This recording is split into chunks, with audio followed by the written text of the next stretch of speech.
Hello, beautiful people. Good evening, good evening. We have so many new faces tonight. All right, let me get my screen set up. And so, if you are new here, cameras on, please. You do not show up for yourself anywhere near as well as you do when you are visible. So, of course, it's not a cold fast rule. I'm not going to kick you off if you don't have your camera on. So, if you didn't know about that and you're in the background half naked, I'll let you off tonight. But next time, come in a way that you're fully present. You know, you've put this time aside to be here. So, I want you to be able to be as present as possible. And personally, I just love talking to faces a whole lot more than I love talking to little black boxes with white names on them. Good to see you all. All right. So, for those of you who are brand new, because obviously we had an amazing event in Melbourne a couple of days ago. So welcome to all of you who are very brand new. Sorry, I'm just going to make sure I keep an eye on that. If you don't know what happens, and not just for those of you that are here live, but also for those of you that might be watching this replay, what happens is this. Let me just explain if you haven't already seen the post. So every Tuesday morning at like 7 a.m., there's a post that automatically goes up in the private Facebook group, in the Conscious Parenting Program Facebook group, and it looks like this. You can see that. And so you need to look for that post any time on a Tuesday before 6 p.m. And please do me a favor and read the whole post, even if it's just one time. Once you know what the post says, you don't need to read it again, but it helps you with knowing what to do for these calls. So this is where you put a question for tonight's call, for the Zoom call that night. So put it down in the comments. I triage questions, like if there's a situation, like for example, tonight we have, it's from somebody new, but even if this person had been here for years, they've got a 16-year-old that won't come home, I would absolutely prioritize that over a 2-year-old that won't go to sleep, for example, right? And just so that urgent things get attention. It doesn't mean that I would completely dismiss and not answer somebody else's question. You would be the priority the next week, but I might say, hey, we don't have time for all the questions tonight. And new people always get priority. Okay, this is the deal. Everybody knows this. Those who have been in this program for months or even for years, everybody knows when they were brand new, they all got priority as well. It doesn't mean if you're an old person, you don't get your questions answered, but new people are always the priority. And if there's any, really significant situations where we've had situations where, children have been suicidal or not coming home and, things like that, situations that put their safety in jeopardy. And so I always prioritize those situations, which I'm sure you can all understand. But more often than not, we get through, the majority of the questions. So I am going to start with these questions, and let me, Margaret, are you here yet? I just want to make sure. Who is P and G? If you don't mind, and just again, if you're new, I thank you for reminding me to say this. If you can put in your Zoom name, if you can rename yourself when you join these calls to be the same name, if you can, that you are on Facebook. And if you're here with a partner, please add your partner's name. Just because what happens is, like, only a few months ago, I had someone saying, Holly, I'm really frustrated. Like, I've been on these calls and I've been asking questions for the last 3 weeks and you still haven't answered my question. And, we had extra time as well, and I could have answered their question. But what happened was, I didn't think they were on the call, because the name that they post under on Facebook is not the name they joined the call on. So I will only answer your call your question if you're on the call, right? And so it was a complete, misunderstanding and a mistake, because I didn't know they were on the call. Once we realized that, then of course I answered their question. So please, if you can, at least, put up there what your name is on Facebook. I know some people use different names on Facebook. Even if you put it in brackets, just so that I know that you're on the call and I can make it a priority to be able to get to your question. So what was I saying? Is Margaret here? No. Okay, we will start then with, hang on. Anne, are you here? I think I saw you here. Anne, are you here? Nope. Okay. Nee, I think I saw you. Where are you, darling? I think I saw you. And it's so good to see your face again. It's been a while. Hello. So good to see you, darling. How are you? Good, good. How are you? Amazing. Amazing. I know you've been away. You went back to Asia or something, didn't you? Did you go back home or where'd you go? Yeah, we went back to Vietnam. Awesome. And yeah, oh good. And you're all back now and settled in. Give me a little update. Because obviously, I know your the background of your situation, and it seems like you've made a whole lot of progress with your daughter. I'm definitely obviously going to help you with this exact situation. But can you give me, even if it's just a real 30-second rundown on, what ended up happening with your daughter and like how it's turned out now? Okay, she's happy staying home for about a couple of months now. She is go back to school, but a community college. Right? And she gonna do VM and she gonna continue with her nail art. That's what her plan. She seemed fine most day. She turned up to class most day. And she's still hanging out with the boyfriend that was initially our concern. We talked to his parents so we know who he is and all of that, and he actually came to the trip with us. So we Oh, yeah, so we close. But then lately she started saying that she's a bit bored and all her friends are not talking to her. She is still can't keep contact with some of the girls yep, from the school. yep. Uh, but she started to feel like she oftenly say things like, "Oh, I miss my younger years where I get to roam around and then no eye watching, like, and I go, well, I wish I can make this a little bit less feel intense." Hmm. But with all of that we find out, I just want you to be cautious. Beautiful. And so she often talked to us about what she's feeling and all of that. And then on the weekend when we go out, she was like, "Oh, I'm gonna meet up with someone that I've been talked to online." Mhm. And Yeah. so I was quiet for a bit and I asked her, "Okay, so you've been talking to this person long?" And she said, "No, just a couple of day and a few conversation." And I go, "So what make you feel comfortable with this person that you want to meet her in real life?" And she go, "Oh, I've done it before. I met people online." And yes, she met her boyfriend online as well. And he was living in New South Wales, and then he now moving to Melbourne because his mom's are here and all of that. It just really concerned when she say thing like that. She said, "I just know, I'm not saying that, I've got six sense or anything, but the way we talk to each other, I just know." And Yeah. I go, "Wait, you must have at least have a FaceTime chat." Yeah. And she go, "No, I Yeah. don't usually do." And I thought to myself, "Oh my God." I mean, all of these checks and balances are like out of the door, and I felt like if I says anything more, she started getting really aggravated. Mhm. Um, so I thought, okay, I'm gonna try some different way. But I really stuck, and she gonna go out this weekend with that person, and Okay. yeah, so So that's here's my what I've got to offer you on this. Look, the whole thing where she's going through this transition, first of all, with like these new friends, and not, you lose contact with old friends.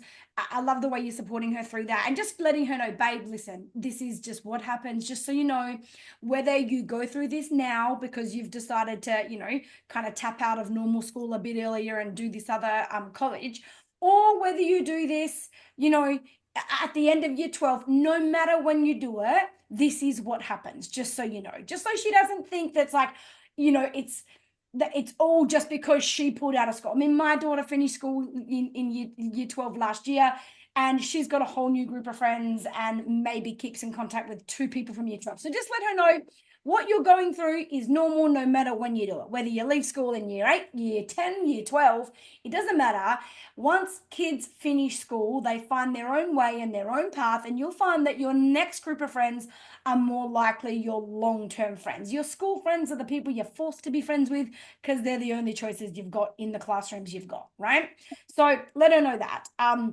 Secondly, with this meeting people online and everything, I mean, this is the world they're growing up in. And as you know, you can't control it. And if you try, she'll just keep it a secret like she already has. Like she said to you, Mm. oh, I've already done it a few times, right? And so in situations like this, what I encourage parents to do is it doesn't mean you can't plant the seed. It doesn't mean you can't be a parent and say, babe, I can see you feel comfortable with that. I'm not telling you what to do. I just want to share that I would just personally prefer it if you at least did FaceTimes or something. But you end it with, but you're a smart person. I trust your judgment and I know you'll make safe decisions.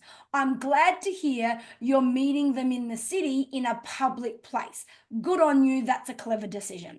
So I want you to try and find what is something you could pull out of that scenario that she's doing right that you think that's a good thing. Because if she's meeting, and she's probably right, you know, as much as there are the crazies in the world, most the world is a safe place and good people, unless we choose to see it as a bad and scary place, and then that's all that will show up for us, right?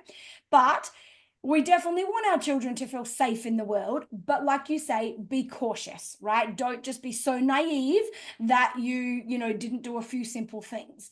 And so just start your sentences with, hey, I'm not telling you what to do. You're a smart person. I trust your judgment. I know you're good at making good choices. Personally, I would prefer if you would be willing to at least have a FaceTime with them or something, but then pull out that one thing. But I at least like the fact that you're meeting in the city. So I'm assuming this is in a public place. You're meeting at a cafe or something like that. You know, Mm. so because really that's all that actually really matters, to be honest. Like Yeah. I even went through this myself when I met Dave. Like we met online, we met like, you know, through Tinder or whatever.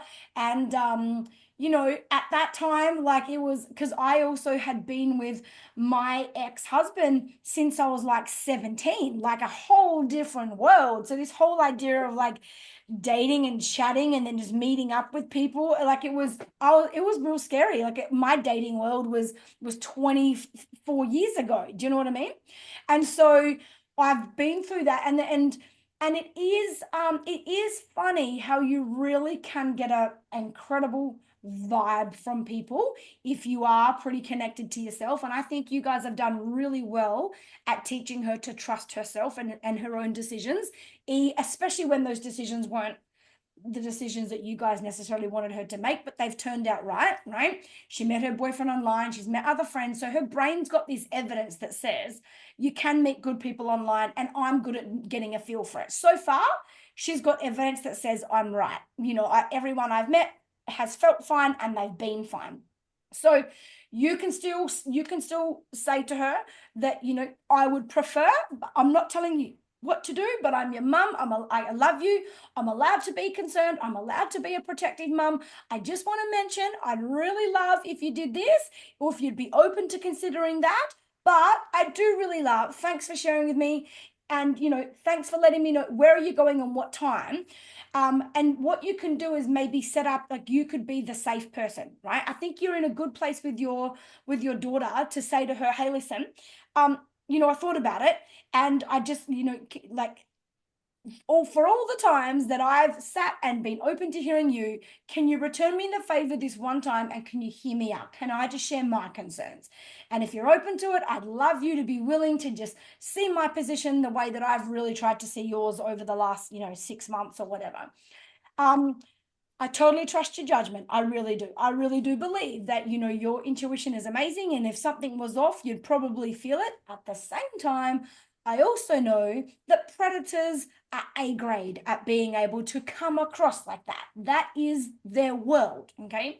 So I'm not getting in your way. I'm not going to, you know, like stop you from doing these things. I never want to make it a situation where you don't want to tell me because you don't want me to worry.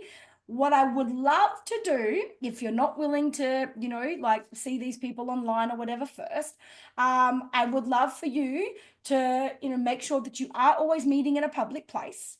And would would you be open to letting me be like, I call it the safe person, where when you get there, so I used to have, when I would go and meet with, guys to have a coffee or whatever it might be, when I was kind of, starting to date again, I had a really close friend, and I would always let, it was a guy actually, and I would always let him know where I'm going and exactly what time I'm going there. And then when I got there, within 15 minutes, we had an agreement that I would send him a text to let him know, like, it's okay. And I didn't care who it was. I'd say to the person, sorry, give me a second. I'm just going to send a text. And if you have a problem with that, then I'll just leave now, like, kind of a thing, right?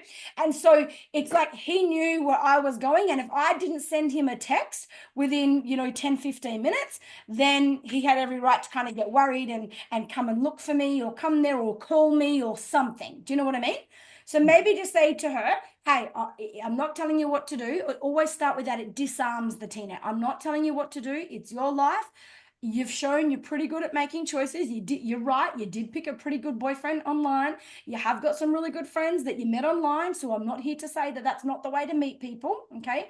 I realize these are my own fears, but it would mean a lot to me if you, if you promise me that you'll meet in public places, if you're not going to meet them online first, and if you can tell me when you're going to meet someone that you've never met before. And I don't need to know the details. I'm not interested. All I want to know is, hey, mom, just got here, all good, or something like that, right? So that I just know, okay, cool, you've walked in, you've met them. They're not some weirdo. They didn't lure you into some, crazy area. They didn't get you somewhere. Like, it would just mean the world to me if I could have that peace of mind. Yeah. No. And if she won't do that with you, if she goes, oh, mom, I don't want to have to feel like I have to do that with you all the time, you go, okay, can we agree you can do it sometimes? And if it's not me, there's someone, and maybe even have this conversation in front of her boyfriend if you guys are close now. And because if he hears you say this, he might say to her, babe, your mum's got a good point, it's not that hard to text her. Or, well, if you're not going to text your mum, then text me, or something. Like, so there's someone, either you or him or someone, that Mm. she's sending a message to within 10 minutes of when she's supposed to arrive there, so that everyone knows that she's safe. Yeah. No worry. Would that And would that so, make you feel better? And then it's like this medium place to meet her. Do you feel like that would be enough to just let you relax a little and still let her run her own life? yes. Yes, I would prefer her to communicate with me in the safety level. Yes. Uh, and it's the truth, the honest is that I don't want to stop her from explore the way that she wants. Because, I would find it very uncomfortable to meet people online because, where how got raised. But I do appreciate and understand that's how people meet nowadays. And I've got plenty of friends around me who are end up together from online. So and she knows that too.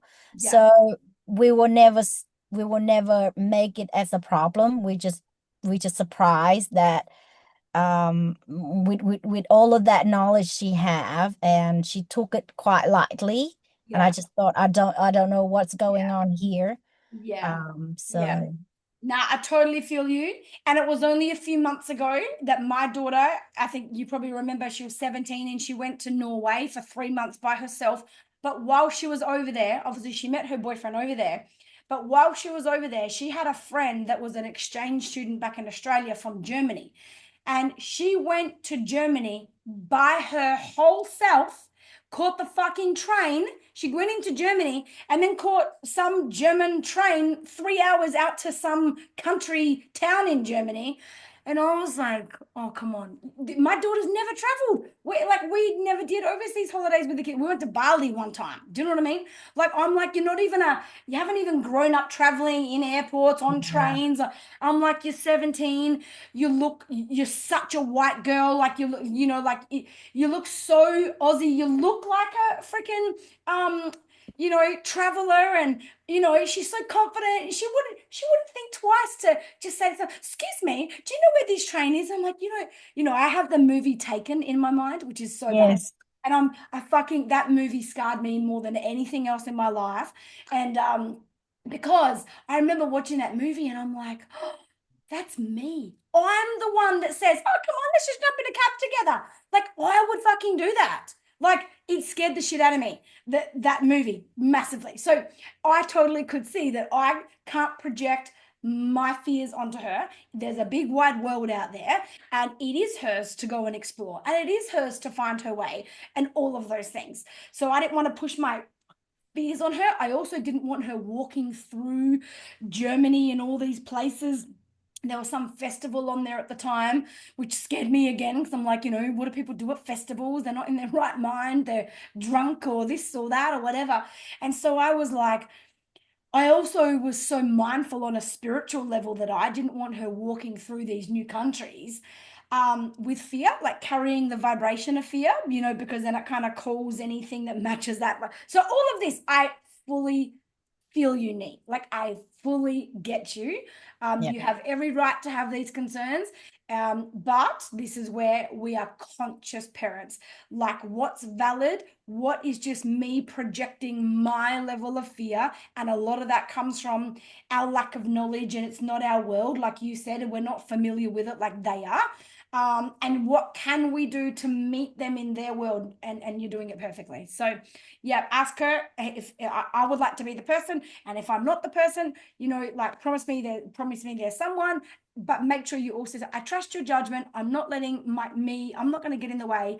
I do trust your judgment. I do know you have amazing intuition. I do believe that you would make really good decisions. I really do believe that. I do believe that if something felt a bit off, you'd pull out straight away, or you wouldn't be too afraid to leave or whatever. And I love the fact that you're meeting in a public location. Good on you. That's a very clever thing to do. So reinforce like what she is getting right here, because if it's very unlikely that something would happen to her in a public location, because it's pretty easy to, scream or get away or whatever. So point that out as well, and ask her if you can at least be the person she texts, and if not you, somebody that you also trust. Yep. Okay. Yep. That sounds good. All right, we'll try raise these teenagers together, huh? Out in this Yes. scary world. Yeah. Awesome. All right. Hello to those few of you that just joined the line. If you weren't here at the very beginning of this call, I won't repeat it, but what I would love you to do is tomorrow, this replay will go up in the group. So the replays always get put in the private Facebook group the next day, like, I don't know, sometime around lunch-ish. It's a bit different every week, depending on what appointments I've got the next morning. But what I would love you to do if you just joined the line is to go and watch this replay, just the first 5 minutes of this replay. Just I went through like how the calls work and what we do and all of those things, just so that you know how it's all working if you are someone that is brand new. All right, Brooke, I'm gonna come to you, babe. Let me add a pin here. Let me unmute you. Are you able to put your camera on? And unmute? Or maybe you're not there. No? Okay, maybe not there at the moment. All right, all good. Let me come to, I saw you, what's your name? Megan, I saw you somewhere. Let me see where you are. Oh, yeah, here you are. Let me unmute you.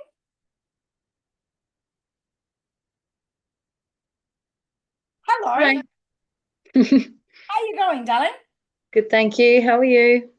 Amazing. Very, very good. Okay, these agreements with your kids. So it sounds to me like you all do very good at making agreements, but the kids are doing very bad at keeping the agreement, whatever the agreement is, right? Would that be fair to say? Yep.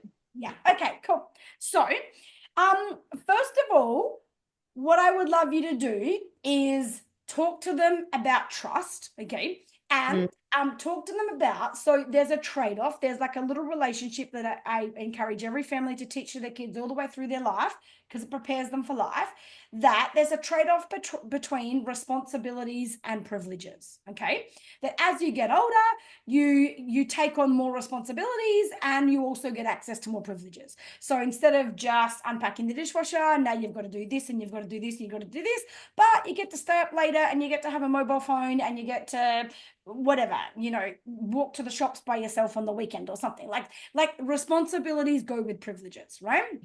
And so this is all part of the topic to bring in when they're not keeping agreements. So I want you to have a conversation at an unrelated time. So whether you do it at like a family dinner conversation or call a bit of a family meeting, don't do it at the time where you're like, right, guys, we're going to go inside and we're going to have, pizzas and ice cream and, and then have the conversation. Like, don't associate it with the next special family moment. Okay. So you could even say, hey guys, mummy and daddy really want to chat to you guys about something. It's been on my mind, and you guys know that I have that parenting coach and all of that. And it's been on my mind so much because I want to get this right in our family. It's important to me that we all get this right. So I went and asked Holly, my coach, how can we do this better? So you can even tell them that. Like, I know you've told them about me before or whatever. It's a great thing to do. And so you will say, I want to have a conversation about trust in our family and integrity.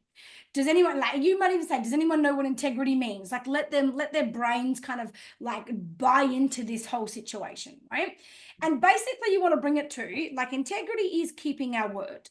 And, if ever we don't, if there becomes a pattern, not just with our family, but in life with anyone, where we don't keep our word, we lose credibility, but more importantly, we hurt our own soul because we're out of our own integrity. And that's an energy that we have to carry, knowing we let people down, we're not people of our word. Like, you'll feel it in your body. And if you haven't already noticed, anytime you make a promise and you don't keep it, or you've had an intention and it hasn't worked out that way, or you've let someone down, there'll be a feeling that's like where your soul is trying to say, hey, this is not how we do it. This is not, and I just want to teach you guys how to tune into that. You tell them, I wish my parents taught me this.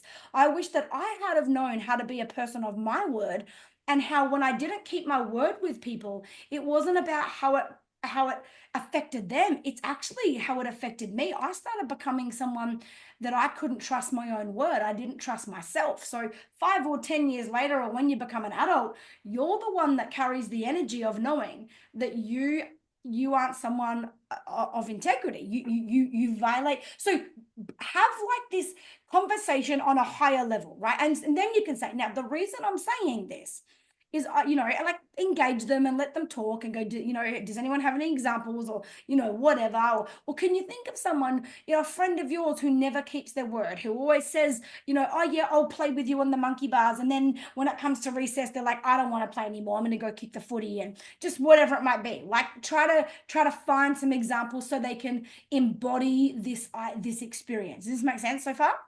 Yep, definitely. Bring this topic in, okay? Because when it comes to the moment, so okay, let me just continue and I'll go back there. So then you say, so one of the reasons this has been on my mind, and I decided to go and ask my coach how I could handle this the best I can as a mum, is because there have been a few situations lately where I have personally felt let down, and I have felt like people in our family, don't say you or you guys, or don't even blame it on the kids, where there's been situations in our family where people haven't kept their word. Okay. And there might, and by the way, there might be moments where I haven't kept my word too. I'm included in this, where I might have said we'll do something, or what, and then we didn't do it. Okay. So I'm in on this too. Okay. But as an example, the other week we all said, we'd make an agreement and but we'd stay up late. And if we stayed up late, it meant it's straight to bed, and but then when it came to that moment, everyone agreed. And then when it came to that moment, there were just people who never kept their word on that. Okay. Yeah. No one's in trouble. I'm not here to say it's anyone's fault, but this is just for all of us as a family to really start noticing where do we in ourselves keep our word. Okay, so give it to them like that. Then next time you're in a situation where you're asking for a commitment from them of some kind, or you're making an agreement, okay, and I love that you call them agreements, not rules, brilliant. Then the language is, okay, guys, like, let's make this agreement. So let me just be clear, okay? So, and wait, how old are your kids again, Megan? 11, 8, and 6. 11, 8, and 6. Okay, so because the 8 and 6-year-old, with kids, that the 11-year-old might feel like it can be a bit condescending. See how it goes, but definitely if you can, I'd encourage you, because the other ones are younger, where when we all make an agreement as a family, we all have to repeat the agreement. Okay, so let's just make sure, because agreements are really only agreements if both parties have clarity in their understanding. That's when it's a real agreement. If you and I make an agreement, you and I have made agreements recently, right? And we have such clear communication, which is why we walk away completely owning our own parts of the agreement and things like that.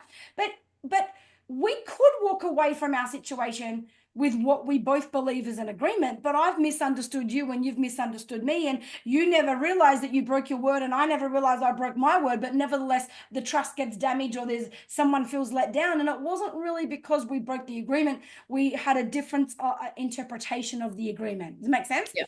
So Yeah. just while you get this in place, like it might take 3 months or so, like maybe 4 or 5 times you have these nice little family situations where you're like, hey guys, I've got a migraine, I need to go inside, can you guys help me out? Okay, cool. So, okay, guys, let's just make sure we're all clear on our agreement. So what I understand our agreement to be is that we're going to go inside, and instead of just saying you guys help out, especially with the little ones, you actually need to put something in their brain that is like I know you said something like, put the lunch boxes up and, do things like that. So what you want to do is get them to at least repeat the first thing they do. Okay, so when you go inside, explain to me your agreement. So my agreement is I'm just going to, let you guys do what you need to do, and you guys are going to make your own food, get yourselves a snack, and you're going to put your lunch boxes away. That's what I believe our agreement to be. Tell me what you believe the agreement to be, So they'll say, and then what you do, yes, mom, I'm going to go inside and do this and this. And then you'll give them one thing. Okay, so as soon as you go inside, you're putting your lunchbox straight on the bench, right? And then you can do all the other stuff. Because when they give 2, 3 things, their brain just won't retain that like the same, like the 11-year-old might, but they might give 2 or 3 things. But as you walk through the door, you want to literally repeat one of those things, and ideally the first thing they said. So they might have said, I'll put my lunch away, my lunchbox away, and then I'll make myself some lunch, right? Make myself a snack, right? So as you walk in, you go, okay, thank you for putting your bag away, thank you for putting your lunchbox up. So they've got that one thing, but their brain, when you trigger the one thing, it'll go and that, whatever they repeated in the agreement. Does that make sense? Like their brain remembers the sentence, but you just got to unlock that first thing again, especially when they go into a new space and there's all new stimulus. And so they were going to go in and put the lunchbox up until, as they walked in, they saw the family dog, or they saw something over here, and then their brain went there. And like it's not an intentional thing. They're not holding that one thing in their mind. So get them to repeat agreements back to you. And then when it's being broken, okay, you use their name. Like I would say to you, Megan, you gave me your word. What was the word that Megan, I need you to be in your integrity right now, please. Okay, what was the agreement you made? And that's it. You don't tell them what to do. You don't say you're not keeping your agreement. You don't say, anything like that. Like, I'm feeling really let down right now. You're letting me down. You say, hey, I need you to keep your agreement. What was you gave me your word. You gave me your word. That's all I'm going to say. Okay, I have a migraine and you gave me your word. You don't understand the energy of that statement. You gave me your word. It pulls every human being back into alignment. I just felt it in my body.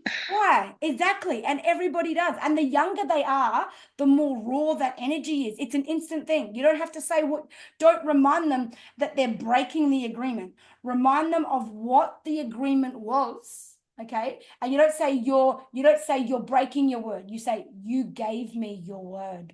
Yeah. So they tell themselves, oh, I'm not keeping my word. Like they come into I'm out of alignment, I'm out of integrity. And if integrity is something you've discussed in your family and you've talked about trust, and trust is built through keeping your word and integrity, and that means you're reliable and dependable and all of these things. And then, we practice it here in our family, and this is what we take out into the world with us. Like, yes, that's all we need to do. Yeah. To the That's point where really helpful. it's amazing. Honestly, it's because you're not just dealing with the behavioral side of, come on, you said you'd do this, or guys, like we made a promise, we've just let you guys stay up, and now you guys are, like not getting into bed. This isn't fair, guys. Come on, guys, you promised. Like it's the guilt factor in that, because we're trying to basically manipulate them with something because we don't know how to do it better. Instead of calling them back into their alignment, we're basically trying to use evidence against them to manipulate them into behaviors we want. But that activates reptilian brain, because that feels like a threat. That feels like something you're trying to make me do that I don't want to do, whereas calling them, but hey, you gave me your word. Okay, listen, I need you to be in your integrity right now. Okay. I'm Yeah. not going to remind you. I don't need to remind you about the agreement you made. Your heart knows the agreement you made with me. Okay. All I'm asking, please keep your word. I need you to keep your agreement. And that's it. Like, you will get a whole different response. Thank you, Holly. That's awesome. No worries, darling. You're welcome. Yeah, appreciate it.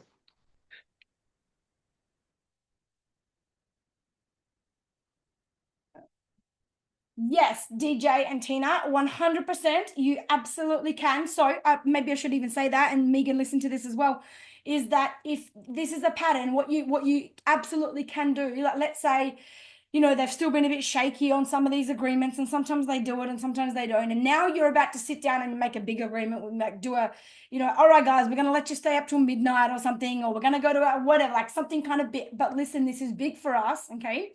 And so not only are we all making an agreement, as part of our agreement, we are all also going to agree on the consequences if the agreement is not kept. Okay. And in these situations, each child can choose their own consequence. Okay.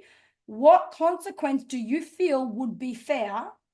And if they're like, you can do for all of you, if we go and do this for you guys and you guys choose not to keep your word, what are the consequences? And sometimes, like with my kids, I would be like, sometimes it's a consequence that lets down the whole team. Okay, guys, if this is not done, the consequence is we will not be going to the swimming pool like I promised. That I know I made that agreement, okay? But I'm letting you know now that my agreement to do that is on the basis that you guys keep your agreement and you do this, okay? And I know what's going to really suck here is that if one person doesn't keep the agreement, we all, as a team in our family, we don't go to the pool.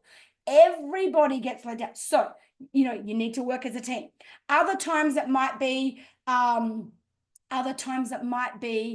you know what, guys, and I'm not willing for, one person to let the team down here. Everyone's going to be responsible for their own choices. Okay. So everyone's going to have their own consequences. And so you can then say, you can ask them, I would say to my kids, Amani, what do you feel would be a fair consequence if you don't keep your word? And our consequence needs to be something that hurts a little bit, that's annoying to you, so that your brain learns and makes this really important, because this is really important to me. What consequence do you feel is fair? And if you know you're going to keep your word, you won't have any problem like agreeing to a consequence, because in your mind, you're like, well, I'm not getting the consequence anyway, because I know I'm going to make the choice to keep my agreement. This is what integrity is all about. Okay. But then you might give them all to make their own consequence. Okay, so so as part of you, here's what we're agreeing. Let's all go through the agreement. We're agreeing we're going to do this. And if we do this, this is then the deal. We're going to stay up late and watch a movie. But then what that means is there's no bedtime tuck-ins. It's just quick into bed, good night, kiss, and that's it. No story reading or whatever. Are we all agreeing? Instead of story reading, we're all watching a movie till late. Okay. Now, if we get to the moment where it's time for bed and somebody chooses to not go to bed and somebody says they want water and they want this and they're not in bed and they're getting up, the consequence is going to be whatever it is. Are you in agreement? Repeat to me what you believe the agreement is. You don't have to do this for long. You have to do this 2-3 times, and then they fully get the whole. The biggest thing about it is you as a parent have to be someone, you have to demonstrate integrity, which means you have to keep your word, which means if you said there's going to be a consequence, there fucking has to be now. Not even about the even if you get to the point like, oh, don't worry, just like I can't be bothered, it's too hard, I'll just read a quick story. You can't, because now you're breaking their trust. When you don't follow through on your consequence, you are showing them that as soon as you have tension, you are not reliable.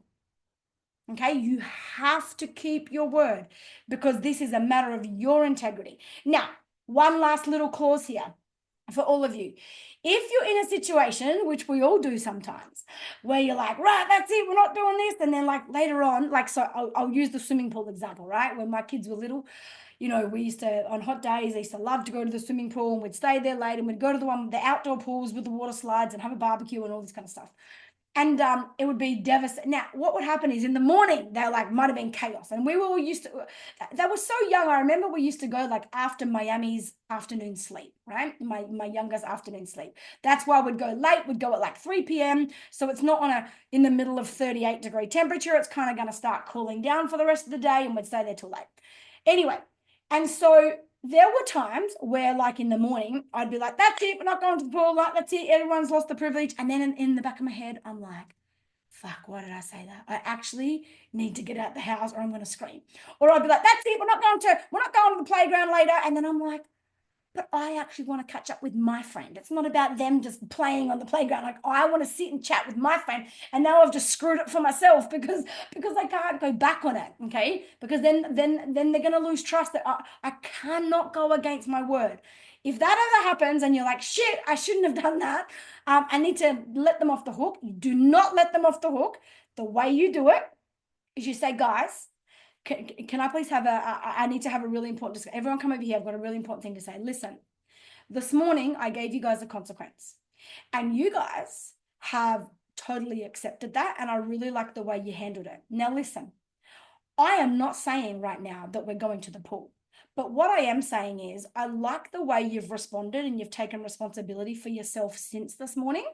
And I'm willing to give you an opportunity to earn that privilege back. At the moment, we are not going. But I want to let you know I'm willing to give you the chance to earn that privilege back because I do believe you've learned your lesson. And I'm not here just to punish you and you know, take things away from you. I don't like doing that either. I love hanging out and going to the pool. Okay. I'm here so that you guys can learn lessons. And you have shown me in the last 2 hours that you really have, I really do feel like you've learned the lesson. Okay. So here's the deal. Okay. We've got another agreement to make. In the next 45 minutes, okay, you have an opportunity to earn this back. And the way you're going to earn it back is whatever. Okay. So for me, I would say things like, you know, everything in the toy room needs to be put back in the place you know it belongs. I need to see that if we're going to go to the pools this afternoon, I need to see that you guys are going to make it an enjoyable experience because you're getting along. So no arguments between you. And it doesn't mean you can't have some disagreements, but you sort it out consciously and you speak to each other with respect. Okay. So there's no arguing and there's no whinging all afternoon because that's going to make me feel like it's too much hard work to go to the pool. Okay. And lastly, you know, if I'm going to make the effort to go to the pool, I would like to have you guys make the effort to save me some effort and you guys can unpack the dishwasher. I would literally just give them something so that they did feel like they had to earn it. You know, sometimes it's like, I'm going to pay attention for the next 2 hours between now and 2 o'clock. I'm going to see how you guys are getting along. And I would do that when I can feel them starting to get niggly at each other. And I'm like, oh my God, we all need to get out of this house. I shouldn't have given that bloody consequence. I need to give it back to them. But I'm also going to do it in a way where I enjoy the next 2 hours. And they have to really be like, and they would be like, no, Bea, don't argue. No. All right, Bea, it's fine. Let's talk. Like, and they would literally, me and their dad used to like sit there laughing. Because it was amazing how they would be like, no, guys, let's not. Okay, I'll just do it. Okay, I'll do it, but then you do that. And it was amazing how they would compromise and work out and get along. So if ever you need to hand out, you can absolutely attach consequences to agreements that everyone agrees, and they all believe that it's fair. Everyone agree it's fair. Okay. And then if you can also give them ways to earn back the privilege they lost, but never just give it back. Okay, earn it back. They've got to earn it back. Or you at least say, guys, listen, I've got an announcement to make. You know what?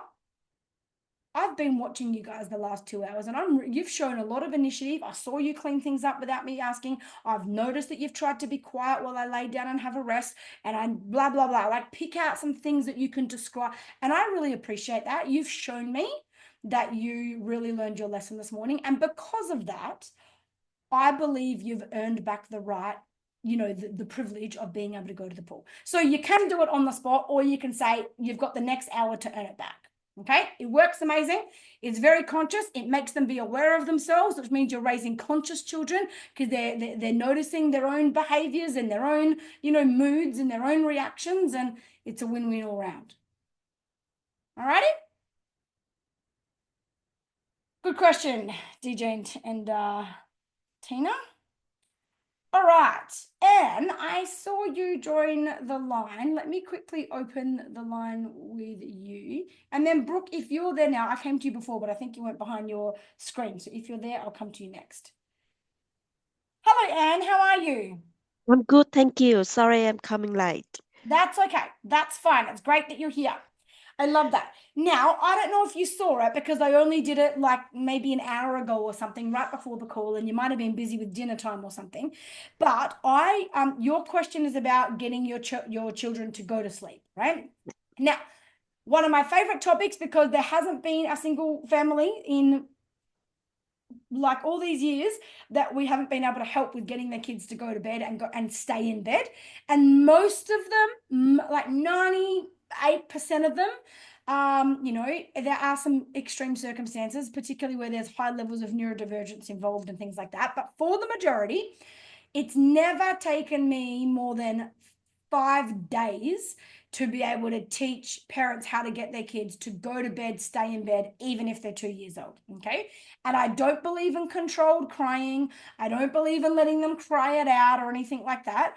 And so what I did, there was a video I did like 10 years ago, and bloody Facebook deleted it recently. So thank God I had it saved also on my YouTube channel. So what I've done is, under your comment, I have put a link to that video. I want you to watch that video first, because it's going to give you so much more than I can even give you here. And you can pause it and take notes and go back and listen. And it links into the program as well. Like, learning your kids' love language, which is the first pillar of the program, is vital, because one of the biggest reasons kids won't go to bed. You were in Melbourne on the weekend, right? Were you in Melbourne on Sunday? I remember. Yes, I was. Yeah. I remember. So remember how I said, kids will love to do anything that feels like love, right? If it feels like love, kids will love to do it. So if bedtime feels like love, kids will love to go to bed. And one of the main reasons kids resist going to bed, they don't even know why they're doing it, but they have an empty love bucket, right? Like, bottom line is, their needs just haven't been met for the day, right? And it's not something they're trying to do to be annoying, but each child, like, they have two buckets they need filled every day. One is a love bucket and one is a power bucket. And if a child hasn't had access to their love language, which is why it's the first thing we start working out, so you can watch the sleep video that I put there for you, and then go and watch, the program. And you Yep. don't have to watch it all, just watch it however you can. But then if you're confused or you're not sure, or you're like, oh, I think it's this, but it could be this. Oh, I don't know, I've tried. And you just bring it to me on these calls, and then I'll be like, right, tell me what your child's done. Give me some of the, scenarios, and then I'll be able to help you work it out. Okay. But it's very much tied in. So that video that I put there, it works. The people, like, let's say 100% of people that it works for within a couple of days, like are people that were in the program and they had learned their child's love language, or they at least were learning it and we had a pretty good idea of what it was at the time, right? The other bucket that your child needs filled every day, you'll learn about this in the discipline section, but let me say it now so you don't have to wait until you get there. They need to have access to what I call their power bucket, okay? They must have access to their personal power. And if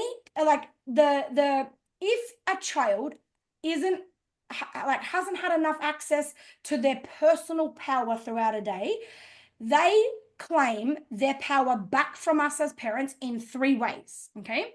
Number 1, they won't eat what you make them for dinner. Number 2, they won't go to bed on time or when you say. And number 3, they, especially for younger children, they have toileting issues. They go backwards with their toileting, because the bottom line is every human being has free will, and we must have access to our power. Okay, no human being can live powerless. And for children, 99% of their days are powerlessness. Okay, even when they go to school, it's like, it's not just, hey guys, come and sit down and learn. It's like, okay, everybody come, sit down in a circle, legs crossed, back up straight, eyes on me, hands in lap, fucking sit like this. Like, they literally can't even choose how to sit, where to sit, they don't get to choose their lunch. They open their lunchbox and they've got whatever you've given them. And so what happens is, by the end of a day, they start, like, subconsciously, they need access to power.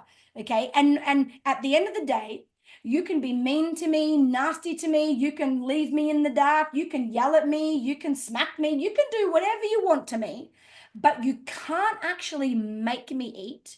You can't make me go to sleep, and you don't control my bodily functions. So these 3 areas are the 3 main areas where a child will claim back power.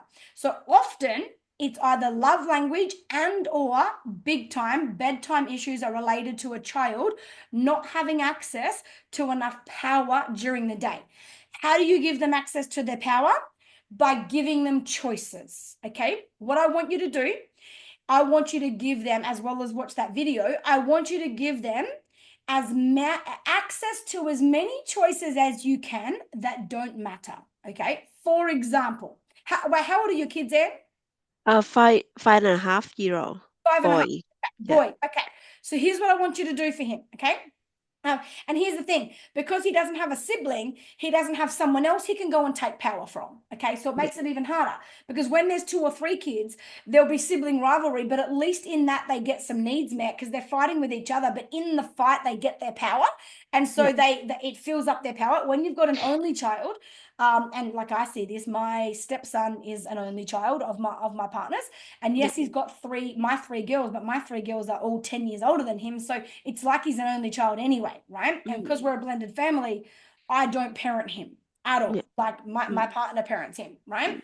And so it's a power bucket. So what I want you to do is I want you to give him access to as many choices as you can that don't matter. What I mean by that is, let's say it's in the morning when it's breakfast time, you say to him, oh, you can choose your bowl. Would you like some cereal? What bowl do you like? You choose your bowl, or you go and choose what cereal you want.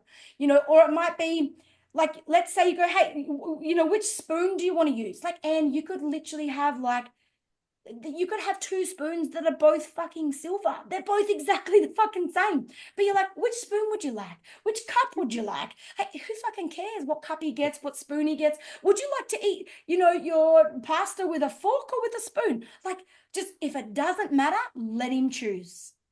Okay, so then in the moments where it does matter, where it's like, come on, it's bath time, in the bath now.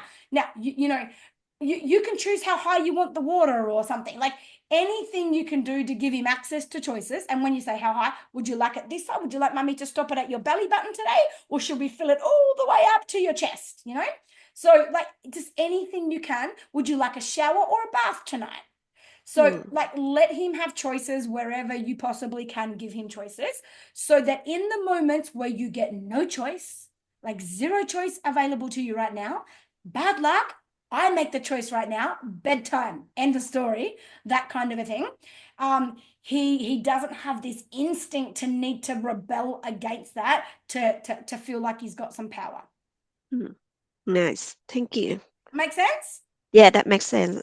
And the video will give you some very practical things to do. Like, okay, so I've done the love languages and I've given him power. Okay, I mention it really quickly in the video. And then I say, as long as you've done that and you've done that, now here's how you handle the moment where they get out of their bed. Here's exactly what you do. And I tell a story. It's 10 years ago, so my kids were young. And I tell a story about, you know, what I did with my daughter.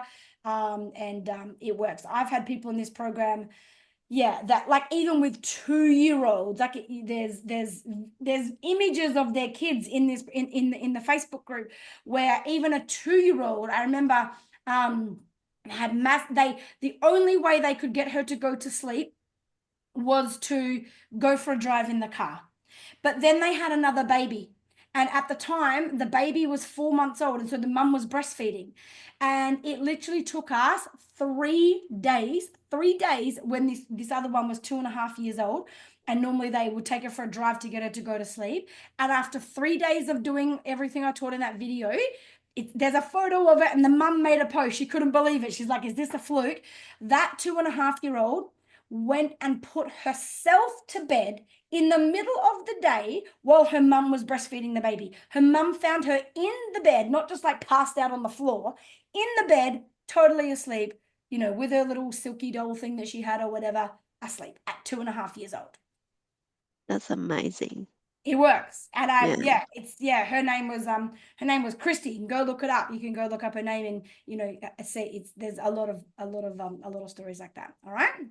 Cool. Thank you. I will watch the video and practice Yeah, it. it'll help you. Beautiful. Yeah, And then come cool. back if you need, okay? Yeah. Thank you. Just before I go to the next person, just because we've got some a lot of new people on tonight, I'm going to show you all one more thing. Just hold the line. I'm going to share my screen. Let me just make sure I've got it up first. Hang on. I'm just going to show you all how to use the Facebook group. There's so much in there. If you need help and support in between our calls, of course, you can make a post in the group and, you know, everyone from the whole community will help you. But let me show you 7 years worth of videos and, you know, my advice is in here. So if you haven't already joined, make sure you check your welcome email and join this Facebook group. This is what it looks like, okay? And so it could be the middle of the night. It could be midnight and you're like, my kid's still not asleep and I can't get an answer to a question right now. Go to the search bar here and type in anything you like. Look, I showed this to someone last week. That's why it's recent searches. Go to bed and stay in bed, right? You can type that in and then it will bring up anything I've ever covered on getting your kids to go to bed and stay in bed, okay? Like that was the Facebook post and whatever. You know, you can find anything in here. You can type in like teenagers, you can type in like school issues or something. And, you know, if you friendship issues or whatever, there will be things in here that under all of those, any topic you can basically imagine. Let me see if I can show you.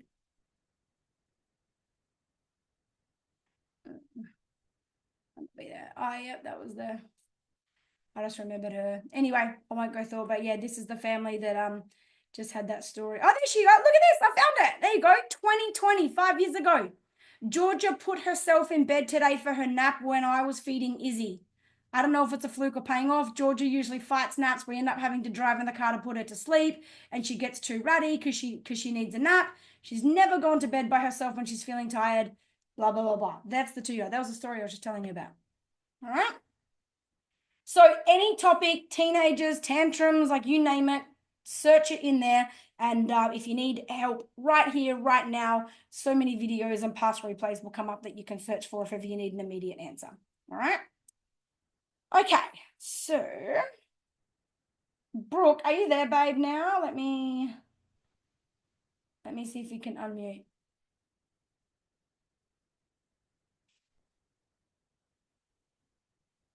No, and can you put your camera on? Is it just that your mute's not working? If it's, tell me in the chat. Like if you can hear me and something's just not working, tell me in the chat.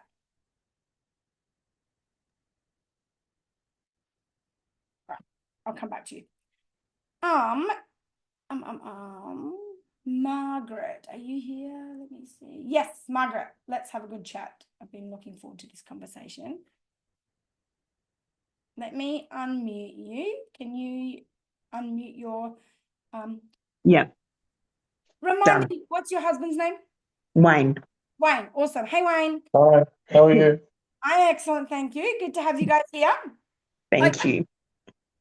So you're in a situation where your 16-year-old has basically left and doesn't want to come home, right? Yeah.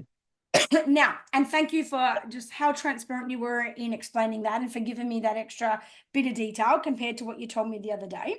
Yeah. So let me ask you this. Like I know exactly the answers for you. We've had this happen. We've had situations, I think I told you the other day in Melbourne, where we've had a 15-year-old that, well, she went to her dad's, but she wanted nothing to do with her mum, hadn't spoken to her mum in 3 or 4 months, wouldn't even reply to anything.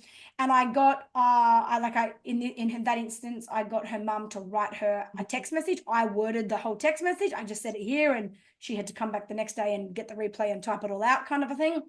And instantly she got not only a response from her daughter, but the response she got was her daughter saying, I'm not ready to come home yet, but would you like to pick me up from school tomorrow and maybe we can go get an ice cream together and then you can drop me at dad's house. It went straight to that after 3 months of her daughter blocked her, wouldn't reply to her, the whole thing. Okay, so have a lot of hope because it is easy to turn things around so long as we meet her needs. Okay. Okay. So you said she left home like 5 weeks ago, and that the thing that like tipped her over the edge was this, the school confiscating her mobile. I believe so, yeah. Yeah, I mean, it sounds like it was, it's not necessarily the school taking the mobile. Let me ask you something. It's me allowing the school to take it, I think. Yeah, yeah. Before I give you my advice, because I'm not here to tell you you should do it the way I think, because Yeah. I want to know, if it's really important in your values, I will work with that with you. Okay. Yeah. I would love to know, because oftentimes, I know you guys resonated a lot with what we talked about on Sunday. And oftentimes, the reason we do something is just because we never really thought about it, and it's just what we thought we should do, and we never really gave it thought. And then when we do, we're like, oh, that makes sense. So, what was it that made you allow the school to confiscate her mobile for a week? Like, on what level did that feel like it was the right choice for you? Because she has often misused her phone, and I know that she uses it at school. And so it just, I was just pissed off. And because she hasn't been wearing the uniform, like she hasn't been going to classes, she hasn't been wearing a uniform, and then this just topped it off. And I was like, you know what, you need to learn that there's consequences to when you don't do things at school. Okay, cool. Especially, yeah. That makes sense. I get it. And are you open, where do you want to go with this? Are you open to me just sharing whatever I think right now and just like offering you what I can, and you're welcome to go, yeah, that feels good, and like this part here wouldn't feel right to me, and we can kind of work? Yeah. Or are you okay Yeah. if I don't want you to be offended by anything, but if you're No. giving it to you straight, we can save this in a day. Okay. Okay. All right. One of the big principles that I have in conscious parenting that I beg every parent to do is never, ever punish at home for something that happens at school. Ever, right? Like kids, home needs to be a safe place, okay? And like if something happens at work, you don't want to, like in real life, you don't. Yeah. Your boss told you off, it doesn't mean that the bank should tell you off, or your husband should be shitty with you all night. Like you need a place where you're like, I fucked up, it's so annoying, this is bullshit. Maybe you can have a vent about someone or whatever. But when you punish something that's already been punished, that it's not a learning experience, right? It's nothing Okay. other that the child is just like, that's bullshit. I've already been punished for it. I'm already having to do detention or this or that or whatever it might be. So there's a different way to handle it at home. Okay. Okay. For example, and don't feel bad about this. You didn't know any better, and that's why you're here. Okay. Yeah. Moving forwards, I'll tell you what to say to your daughter in a second to save the whole day instantly. Okay. Okay. But yeah, so like what we do, like let's say your daughter's always getting in trouble at school.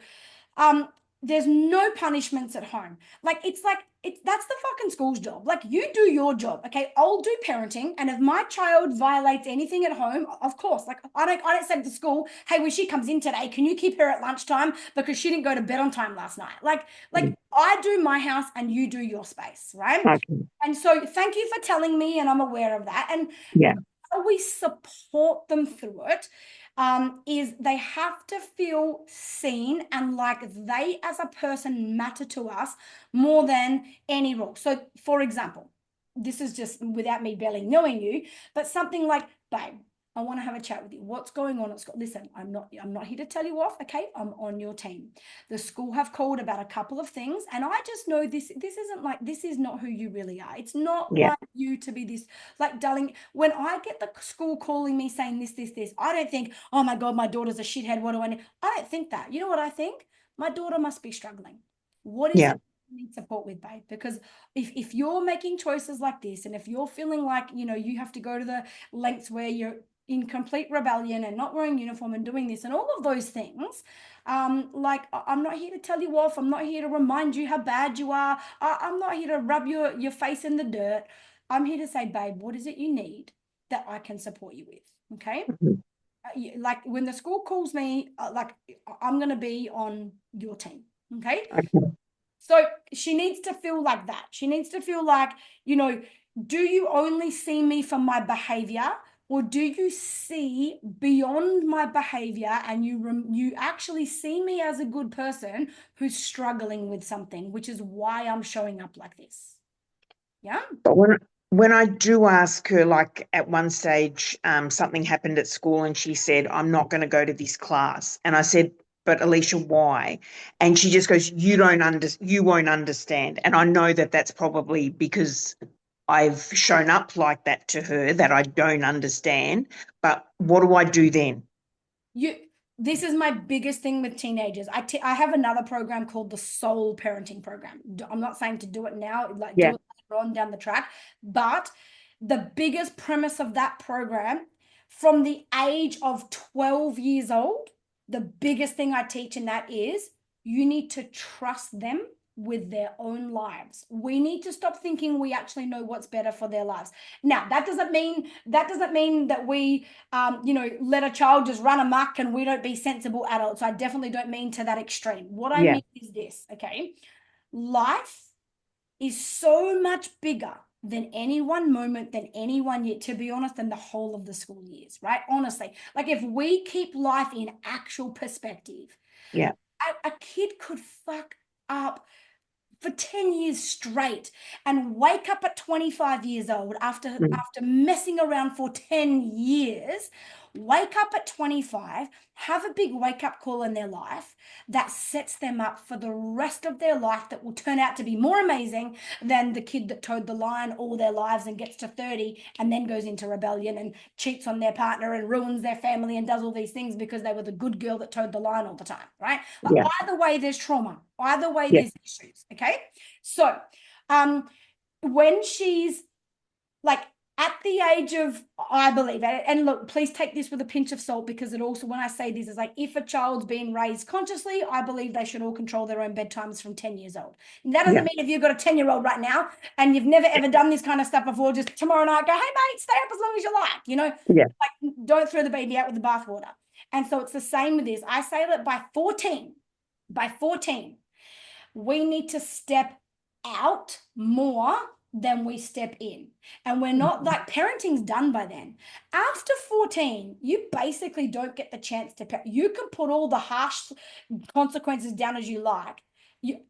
Clearly she's showing you right now that's not parenting. She'll just leave. She's like, Yeah.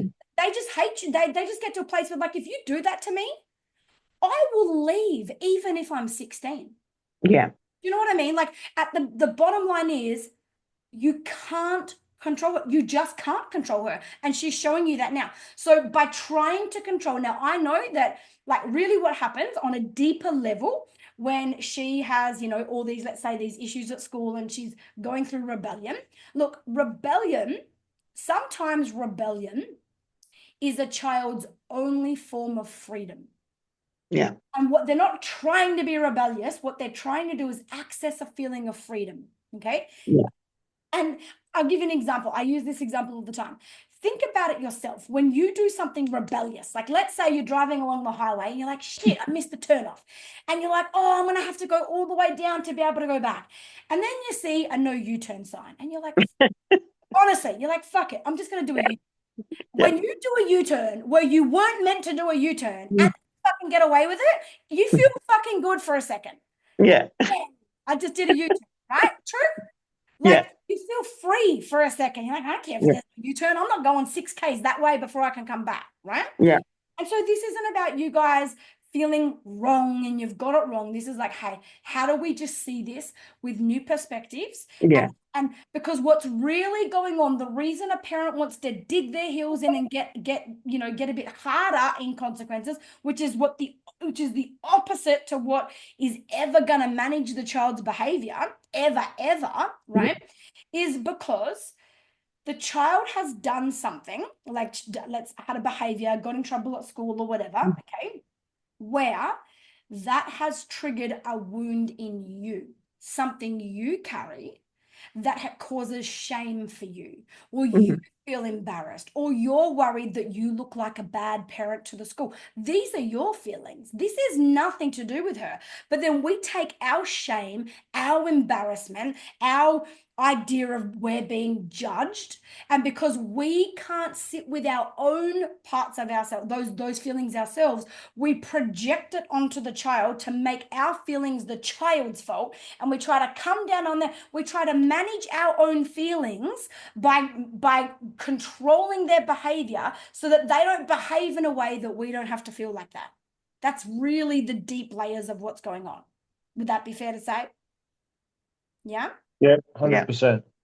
Amazing. And I love that you guys can just own the shit out of that, because that right there, you just cracked open your whole lives. Okay. Everything we need to do in this relationship with her just fucking opened right there with both of you, right that second. Okay. Remember, She virtually waited till she was 16, and as soon as she heard from her friends and everybody said, as soon as you're 16, you can leave, your parents can't tell you what to do. Like, she virtually waited till her birthday, and about a week after that, then when the phone thing happened, she used that as the excuse. Yeah. And she had a part-time job, and then she used that as the excuse as well. She said, well, because you have taken my phone, now I can't know when I'm going to have a shift. So she blamed losing the job on Margaret. yeah. Yeah. So it was all, Margaret. It was all like Margaret's fault. Yeah. Well, and I mean, it kind of just reinforces what we talked about on the weekend, where when things don't relate or don't seem fair, we just become the bad person, and it's easy for them to frame in a way that she has to take no responsibility for herself because it's too easy to pin it all on you. Okay. Now, let me just share with you, and I'm just going to use the phone as an example because I think it's not just for you, it's for everyone listening as well. And thank you for being a beautiful, vulnerable example for everyone to get something out of this. Never, please, parents, don't ever, let a school ever touch your child's phone, like ever. I want you to understand this. I know we all come from a bit of a generation, okay, a different generation. But it's not just a phone. When their phone is confiscated from them, you didn't just take their phone. You took their friendships, you took their support networks, you took the only sense of connection they have in their lives these days, especially after we don't live in a way where they can just go hang out with their friends up the street. Parents are always like, my child's always on the phone, my child's always on the phone, she's always chatting to her friends, she's always on Snapchat. And and it doesn't mean we can't work with our kids and find some boundaries, but something I always say to parents is, listen, let's say your child's always on Snapchat. Okay, let me just put something to you. Okay, let's say it wasn't Snapchat. let's say instead of your child chatting to 6 of their friends on Snapchat every night, your child is outside the house playing with 6 friends from up the road, and they're out there playing basketball and playing netball and riding their bikes. Would you have a problem with your child hanging out with their friends all night if they were up the road and hanging out and watching movies together? You wouldn't. So why do we have a problem? Because that's what they're doing. They're hanging out with their friends. Their friends are just no longer up the road. This is where they are. Okay. Now, there's downsides to phones. I get it. I know it. Like I have teenagers too, right? And I'm not saying that we, don't discuss some boundaries and, have some limits or whatever might be important to each individual family. But when their phone, we are taking their life from them, truly. We literally take every sense of connection that is available to them away. Friends are gone because, these days, like they're not like, if you're not keeping up with what's on social media or you're in all your chat groups and you're not part of the chat, the next day at school, you are fucking out of it. Like you are like the weird kid that's everyone's talking and you're not part, you are isolated. You feel like you lost your friends overnight because you're not in on it, right? It is how it is, right? So just so you know, and I'm not saying that to twist the knife in you guys, I'm saying that to give you guys maybe a perspective you hadn't had before of how valid her feelings are about losing her phone. It was a big deal. That was grief to her life taken from her. She's told us that as well. 100%. All the time when it's bedtime, we always insist because these days you get notifications at midnight, 2 in the morning, and you got to be awake. You got to post this and you got to say this, and she'll be posting things and pictures and all that. And some of the pictures that she puts up, obviously, we don't agree with. To her friends and to different boys and things like that. It's like sitting there in your bra and undies on your bed and things like that, and the whole world can see it. And it's like you don't know all these creeps are that are like looking at all this sort of thing. Just someone that sends you a friend request, you don't even know these people, you accept it, you think it's some person from another school and it's some creepy old man. Like you don't know these days, and we try and say that to her and like enforce that, and Margaret's tried to say to her, like, that's it, at bedtime it's 10 o'clock or 11 o'clock, you have to give me your phone and I'll charge it in our room, not in your room. But to her, it's like you've cut her fingers off. Yeah. And in all fairness, we have.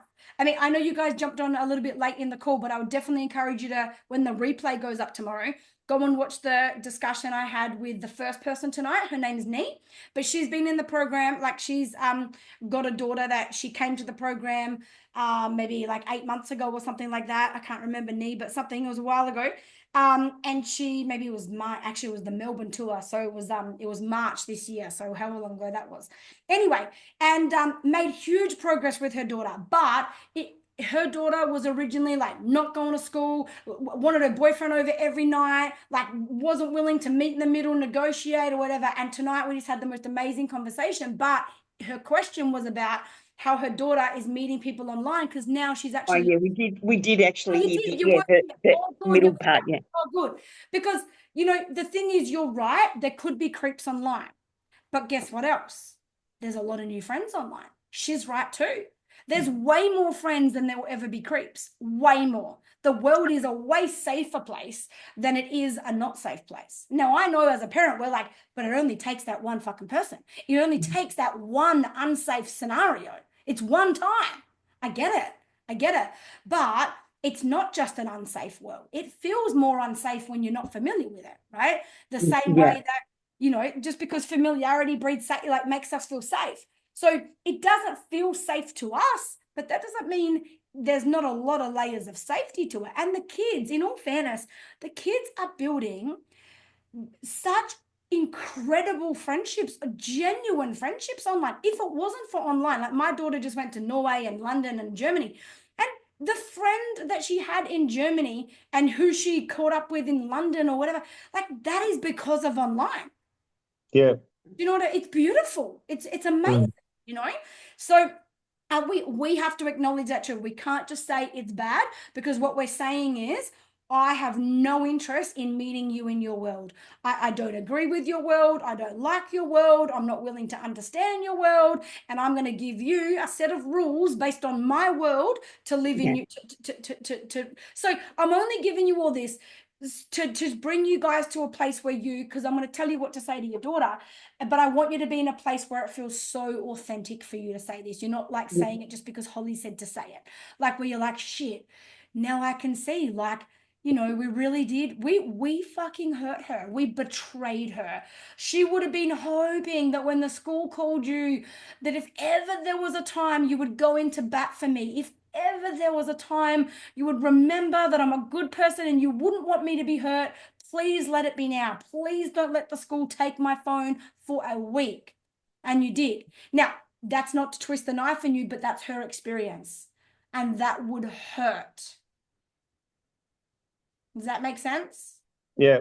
And I love, Margaret, that you're letting that land in you because this moment here is what sends not just the words that I can help you to send to her, but the like, when you read someone's post, you can tell which one's fucking copy and paste AI versus when someone has shared their heart on the screen. Like you feel like we feel energies through the screens. It's almost like when we send a text or something, like that person's energy somehow comes through the phone at us as well, because we can feel when it's fake and bullshit, and we can feel when it's like, wow, oh, I need to respond to this right now, right?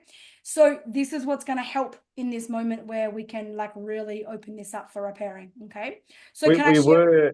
We were trying to use the phone as like not as like a way, but a tool to try and say, if you come back, we'll give you your phone and you can have it. You can leave it in your room. You can do your thing. But she's already gone and got another phone, and she's like, pretty much that's it. Forget about it. Jam the phone. I don't care.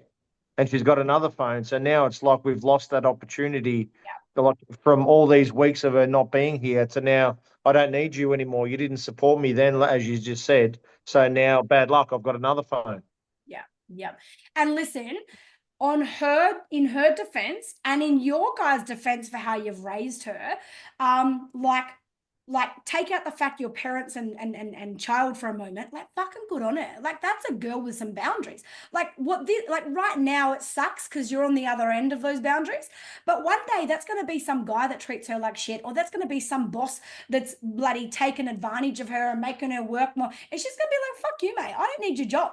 I don't need your phone. Fuck your phone. I'll go get my own phone. Fuck your job. I'll go get my own job. I'll go get another job. You're a dickhead. I'm not working for you. So this is amazing. I know it sucks when you're the parent on the other end of it, but she's got some spirit in her, like this is fucking excellent. I love, like she's been through a lot and it hasn't broken her. So good on you. She's already talking about if these people kick her out, she'll go and live in like a woman's like a refuge or something like that, and try and go to uni and all this jazz. That she's adamant she doesn't want to come home. All she's doing, the home that she knows it to be up until now, of course she doesn't want to return there. Her decision wasn't, I'm just going for a few days. Her decision was, I can't wait to get out of here and never come back. Okay. But that's only the home and the parents and the space that she has known herself to have up until now. That is not the same moving forwards. Okay. And when you say like, oh, come home, we'll give you the phone. I mean, I know you're just trying everything you can, but it is manipulation, right? Even though it's something she wants. And what that subconsciously says to her, it's like, you don't really want me home. Like it doesn't feel like you want me there because you care about me, because you miss me. It's just you're using my phone as a way to control me. And I already know that you can take it from me as quick as you gave it to me. You know what I mean? So yeah, just oh, that's awesome, Connie. So let me share with you what I want you to do. I want you to send her a text message, right? Now, you guys need to understand, like, get your butts on this call every single week. Like, let this be, imagine this, okay? I want you to imagine, let's go like a worst case scenario. Let's say this whole process takes 3 to 6 months.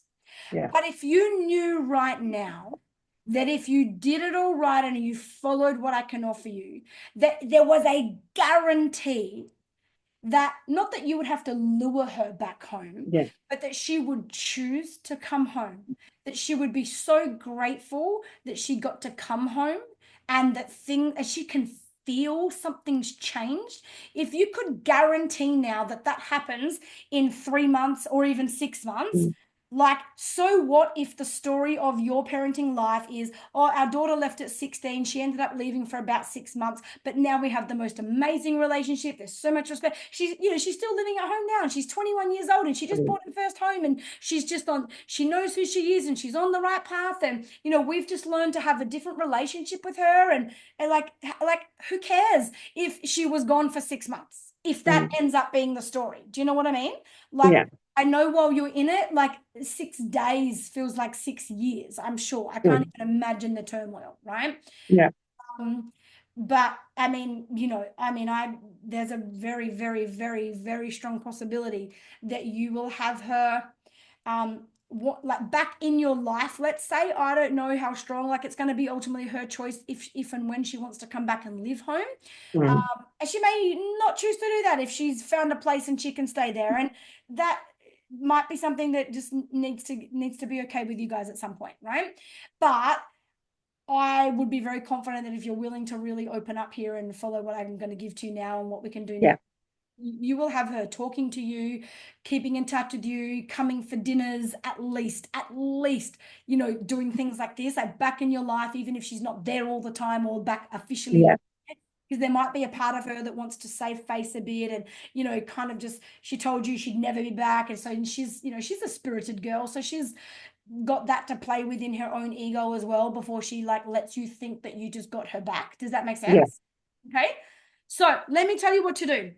I'm going to show all of this. If you were actually, okay, no, let me say this. You're going to send her a text message, okay? I'm just going to quickly show everyone something.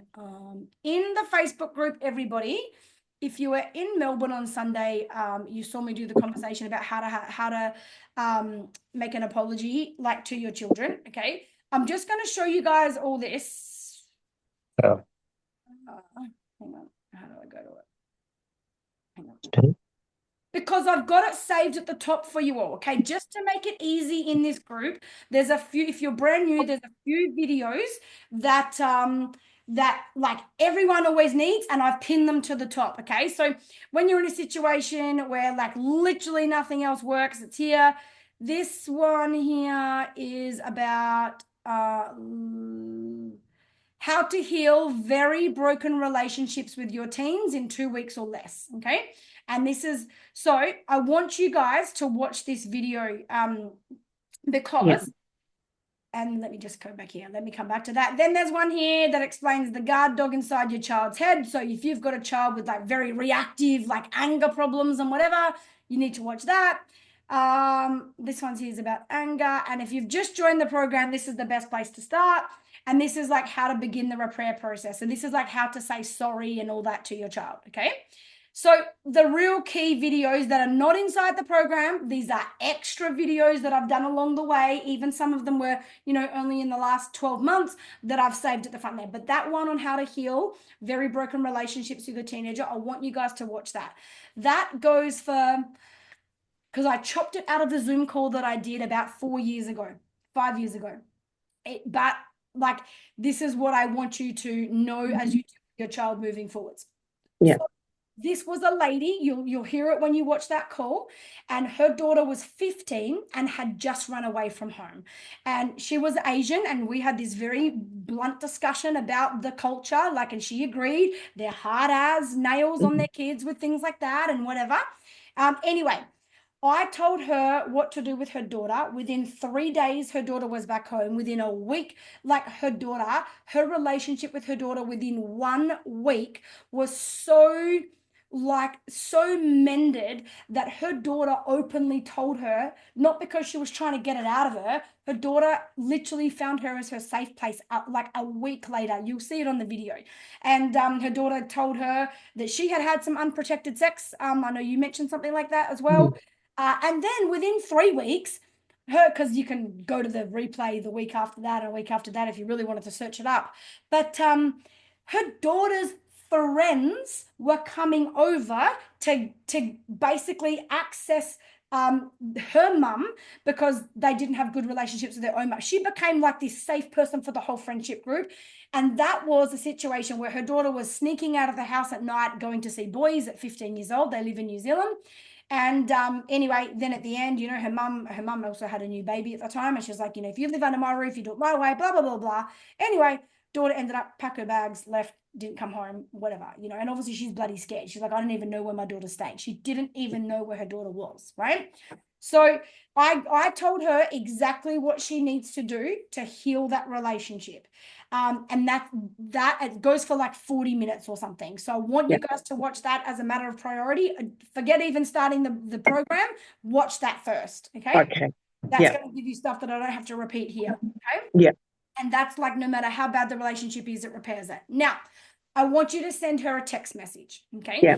And if you've just joined this program, you probably heard me say to someone else earlier, I do encourage everyone, when you do your apologies and or whatever it is you tell your children, and this isn't just for you guys, this is for everyone listening, tell your children that you've got yourself a parenting coach. And it's in the I'm sorry video, how to repair. Okay. So because when you tell your child, so your message to, what's your daughter's name? Alicia. Alicia. Okay. This is what you're, let me just say it, and then you can come back and type this out and send it to her tomorrow when the, okay.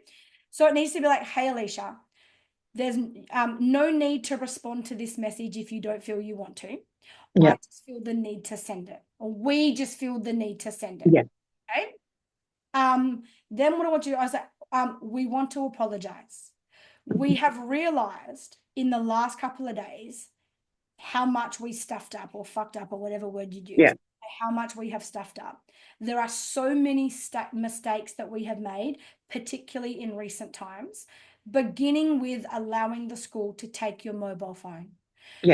We need you to know how important you are to us, and that no matter what is happening, we will never, ever give up on you. And we will never be too proud to see where we went wrong. On the weekend, we went to a parenting seminar. And at the end of that parenting seminar, we immediately signed up. We paid thousands of dollars, whatever you can tell her. We paid $1,500 to sign up to have access to a parenting coach.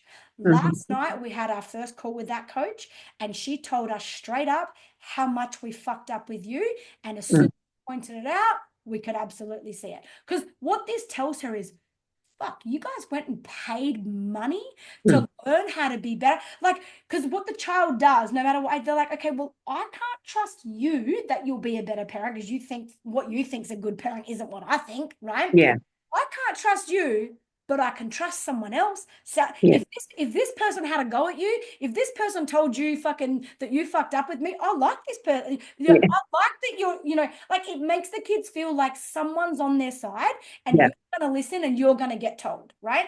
And they fucking love that. They're like, great, finally someone that sees me and can help my parents see me. Does this make sense?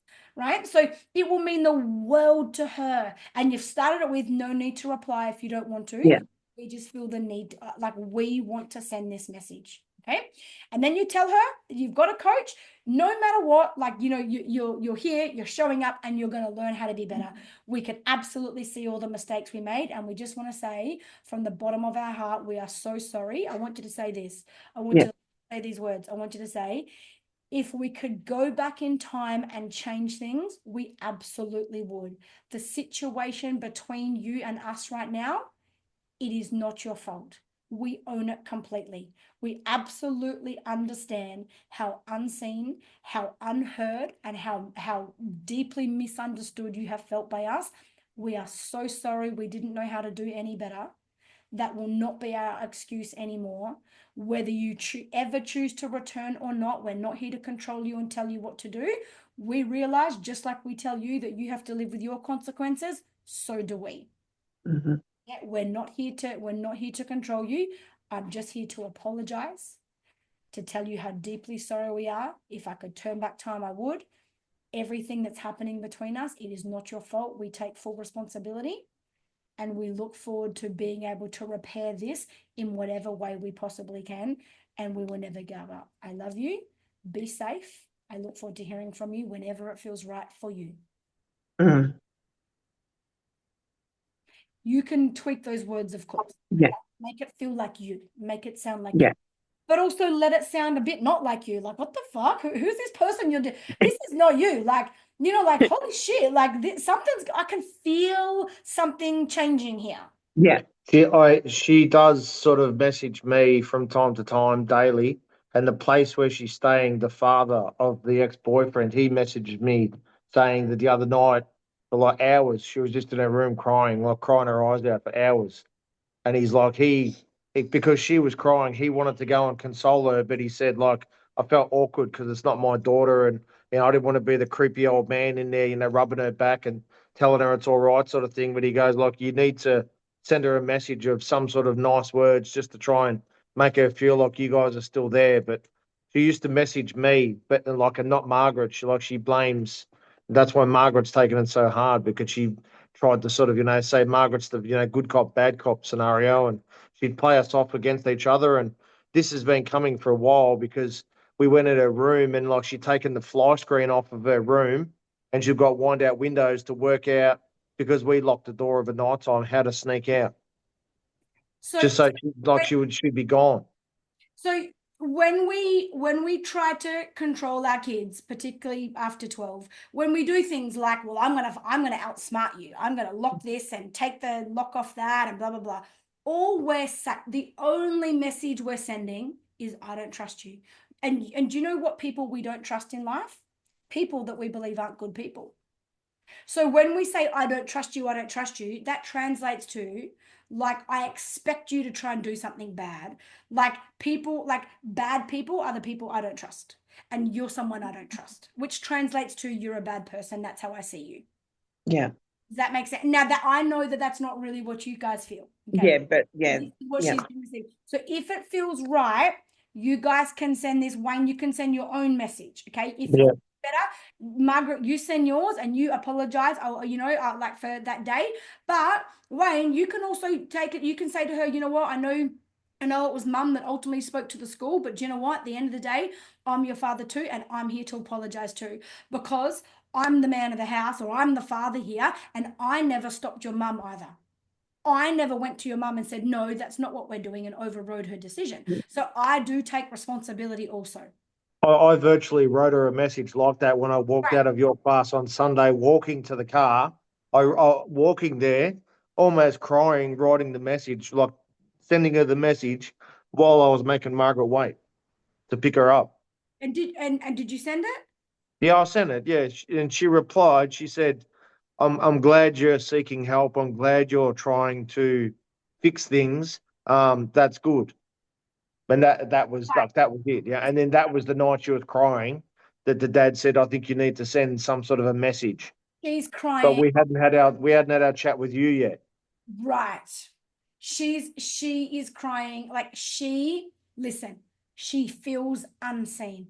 All she wants, nothing else that she wants than to feel like you are going to fight for her. Okay?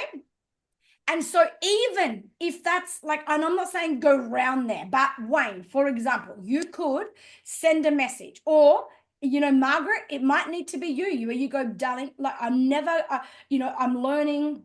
And you like send that first message first, and let's see what her response is, if she responds. But you start it with, you don't have to respond, and you mean what you're saying. You don't say this as a manipulative way, hoping that she does. You need to send this with an energy that releases it to her with no expectation. And if it hurts you because you can't help but hope that she writes back, you sit with your pain.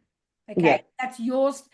I can't. Did you guys do the bundle? Are you guys coming to the retreat or just doing this program? No, we were up and down, but we decided not to do the retreat. Well, get that on your agenda. It's not that we're not going to, but just at some, whatever it is, like, it's totally fine. But like, you individually need to do some really deep healing, and who even knows, she might be in a place in your relationship where she's willing to even come with you and do some of her own healing. I don't know. You know, if she ever wanted to, we had a 19-year-old there just a couple of weeks ago. Okay. Okay. So, Yeah.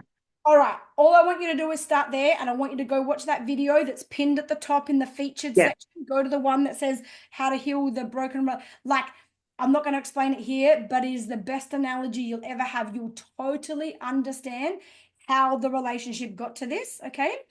But you could even say, if she's replying to you and she's like hoping, Wayne, it's you could literally, even after you could say to her, I know this is random and it's late at night.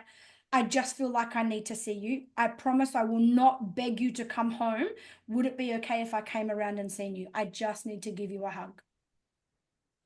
I respect your boundaries and I won't turn up without your permission. But if you're open to it, I would love to see you. And even if she says, thanks, Dad, means, or if she doesn't, like, I don't care if she doesn't reply to that. You planted seeds. She needs evidence that, like, my parents don't see me as like I'm the one that left. Like, they're like, they love me. Like, this is unconditional love.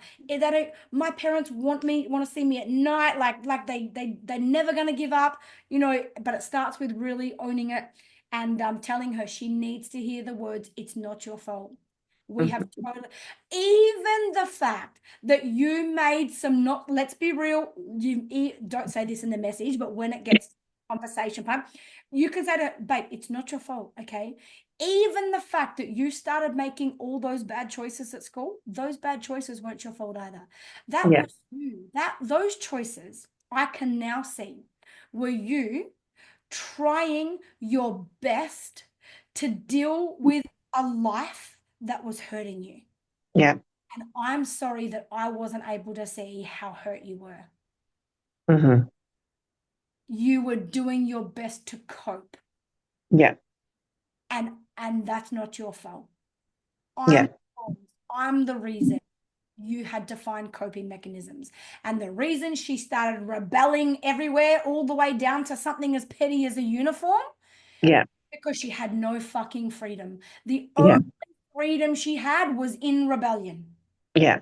Well, as you said before, it was in Snapchat, was the online, and when the phone, that was like, as you said before, that was the tipping point. Exactly right. And good on you for acknowledging and seeing that. Mm. This will change everything, okay? Like, go and watch this video, stay up another 50 minutes now and go watch it. Like, it's going to change everything, and then you'll understand now what I'm saying. Like, it's all about watering the plant. This is what it is, planting these seeds, okay? That video will change your life. It's a very old video. It's 4 years old at least. I think it was 2021. But it's ever since that day, it's the advice I give to every single parent, particularly with teenagers. And you just need to know it is now time for you guys to learn how to trust her with her own life. You don't get to make choices on her life anymore. You had your chances to do that. You had 16 years to do that. Okay. Yeah. Maybe you got some things wrong, and it seems to me like you got a lot of things right too. She's a very spirited, strong girl, and there's some beautiful silver linings in all of this as well. Okay. It is what it is. Her life belongs to her now. I think that from the age of 12, at maximum the age of 14, we need to trust our kids with their own lives. We don't parent after that. We're here to guide them. We're here to be a safe place, but you don't get to play a role in their choices anymore. You just get to be there to be the safe place to help them learn the lessons when they make the not so good choices. And we don't have the right, I mean, you know, a blunt way to put this is to be like, honestly, if we all had a real hard, honest look at our own lives and looked at the situation, you know, we're in our life, it's like, honestly, who are we to think that we know how to live the fucking best life? Our lives aren't the best necessarily. Yeah. Like what makes me, if I've landed in this situation at this age in my life, what makes me think I've got the right to give someone else advice on how to fucking what they should do in life? Like, my best ability to know how to make choices landed me in this situation. And maybe your situation isn't so bad, but it's also probably not the best. Well, I know it's not the best because look at the situation with your daughter, right? So we just eat some humble pie. I do this myself, okay? Yeah. Who am I to tell you what? Like, when they ask for advice, don't even just say, well, what feels right to you, Dan? What feels right to you? I mean, I don't know. I mean, the decision I'd make is different to the decision you'd make. I've got a different personality to you. I'd go and confront that person if they did that to me. But I know that's probably not going to feel right for you. It's not about what do I think you should do. It's about what feels right for you. Babe, this is your life. And if you choose not to wear your uniform, who gives a fuck? Honestly, I don't care. My kids, I'm like, listen, pick your battles. I am not putting energy into a fucking school uniform. I hate it. Well, how stupid. It's dumb anyway. Like, where else, unless you're a nurse or something, do you ever have to wear a fucking uniform these days? So I don't care. If the school want to reinforce, if you want to make a uniform the biggest fucking problem of your day to solve, go ahead, but I'm not answering your phone call. And I tell my kids, hey, if you want to fucking roll your skirts up and wear them real short, and if that's how you're going to do it, you make your choices, but you deal with the consequences. Okay. Yeah. The deal. I'm not getting involved. Yeah. Margaret's had that battle with the short dress and all that as well. So, But I've realised now, especially I guess because she's gone for so long, it's really hit me that I have to let go of things that are like the school uniform and thing. Like, honestly, if it means losing my daughter, it's not worth it. It's not worth it even without losing your daughter. Honestly, Yeah. like uniforms are not important in life. Yeah.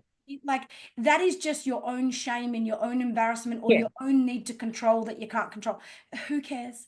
Like I don't care if you do your homework. I don't even believe in homework. I think it's the biggest load of shit. It's the reason everyone has mental health problems. It's the reason like people can't leave their job and they bring it home and fuck up their families because you've been programmed all your fucking life to take your work home with you. I don't believe it. I don't support it. I tell the kid, I'm not against it. If my kids want to do it, you can. I'm not going to say you can't, but I'm never going to make time for it. My kids' entire school years, I wrote letters to at the beginning of every year, the whole of their lives, I wrote letters to their teachers. Here's my boundaries. Here's my personal values. I get my kids 50% of the time. Here's how it works in our family. We do not do homework. It's not in the bucket. Never, ever, ever. And my letters to their teachers, I've shared in the Facebook group. So if you're here, go and search for the word homework and it will come up. Like, I'm like, that's the teacher's job. You handle that. I will not support it. I'm not going to change my values for your shitty school curriculum bullshit. Like, you handle them there and I'll handle them at home, but I'm not doing your job at home and I'm not asking you to do my job at school. And I am going to let small things be small things, okay? What matters to me is who my child is, how they feel about life, their level of resilience, their ability to show up and take responsibility for themselves. And outside of that, the rest is small shit. I don't care how they wear their fucking uniform. Yeah. Now, that doesn't mean you don't have to care. You might be someone that has really high values, and that's fine. But just work out what actually is important to you. Yeah. the importance to get her home. Once we get her home, we can, all the little things, we can test the waters, and if that upsets her, well, then you can push pause for a minute and try and fix it. So exactly. And these are the things you tell her along the way. Babe, we were so wrong. We were wrong trying to control this. We should never have told you this. Like, we should never have told you about your school uniform. Like, if you can give her a list of things, you don't understand the relief she's going to feel in her nerves. She's going to be like, you guys think you were wrong about that? Fucking cool.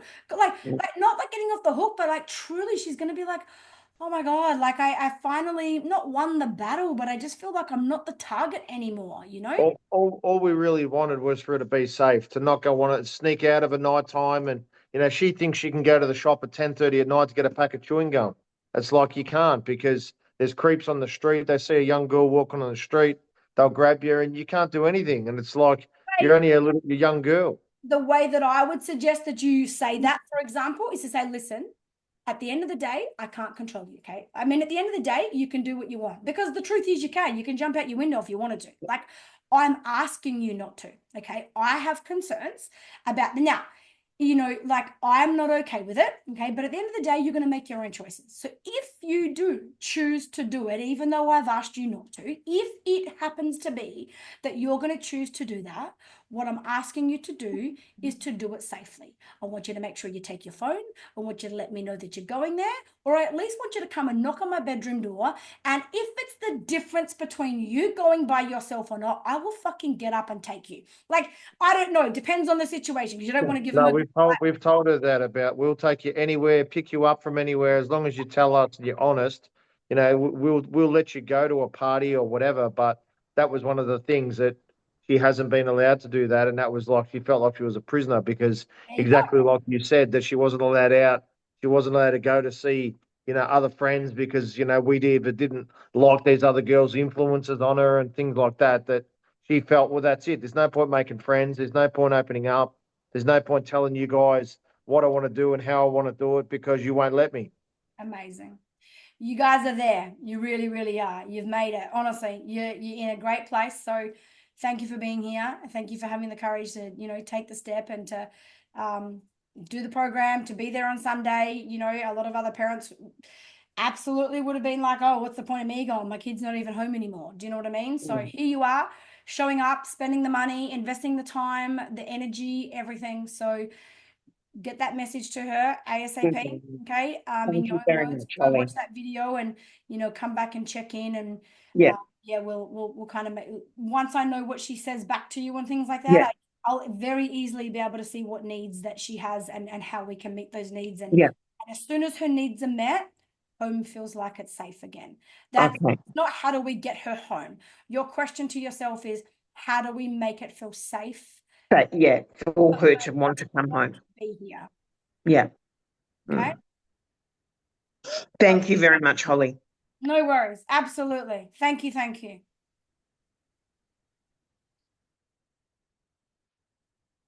All right. That is it, I think, for tonight, because I obviously asked Brooke a couple of times, but she wasn't behind her camera. Now I think, are you still here, Brooke? No. Am I missing you? No. I think she's left now. So that's all of our questions tonight. So we'll be back here again, same time next week. If you do have any questions, obviously you can put them up in the Facebook group. The replay will go up tomorrow. Tonight has gone over time. Like, we do have a lot of new people at the moment and some really big, deep topics tonight as well. So thank you for those who are sharing. But yeah, normally like an hour and a half is our cutoff, just so that you know, for the new people, like it's normally somewhere between 60 and 90 minutes. I think last week was only right on an hour. Obviously this week's gone a bit over time, but I'm happy to do that every now and then. Replay will be up tomorrow, and I will see you all back here next week. Good night.